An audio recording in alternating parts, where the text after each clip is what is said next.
vergojnë, në disa pika jo, por Partia Demokratike dhe një grup i vogël brenda strukturave të Partisë Demokratike dhe grupit parlamentar po përpunojnë të gjithë ecurinë dhe strategjinë e mënyrës së reagimit dhe të përballjes që duhet jetë në vazhdim. Padyshim që periudha dhe sot keni pak kënaqësi që duhet ta pranojmë të shputjes Partisë Demokratike nga strukturat e Partisë Demokratike për një periudhë kohore nga zgjedhjet e 11 majit dhe deri në momentin që strukturat kanë filluar dhe kanë marrë një trajt dhe një formë tjetër, duhet dhe është domosdoshme që lidhja e deputetit me bazën, dhe kjo është shumë e rëndësishme sepse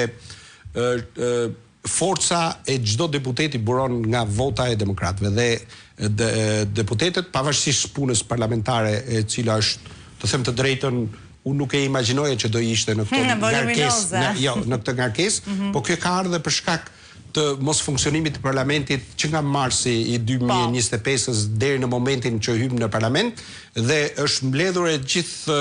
puna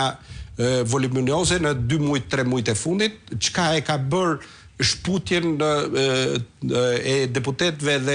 të Partisë Demokratike, sidomos deputetëve, grupit të Partisë Demokratike por edhe të opozitës ndërsi, nga baza. Dhe nuk ka lënë shije të mirë, tani që duhet ta pranojmë. Po. Nga krau tjetër,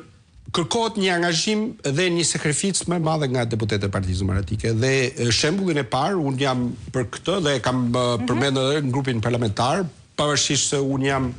i qik konservator, ata që thuhen në grupin parlamentar duhet ngelen në grup parlamentar, edhe për efekt të diskutimit dhe nuk mund të nxjerrësh informacione derisa merret një vendim dhe shëndrim i qartë me pika konkrete të Partisë Demokratike, por ne e dim se si rrjedhin informacionet sot. Padyshim që protesta përpara kryeministrisë sepse është ideusi, njeriu i cili lun të gjithë fijet në lidhje edhe me krimin e organizuar, edhe me korrupsionin, edhe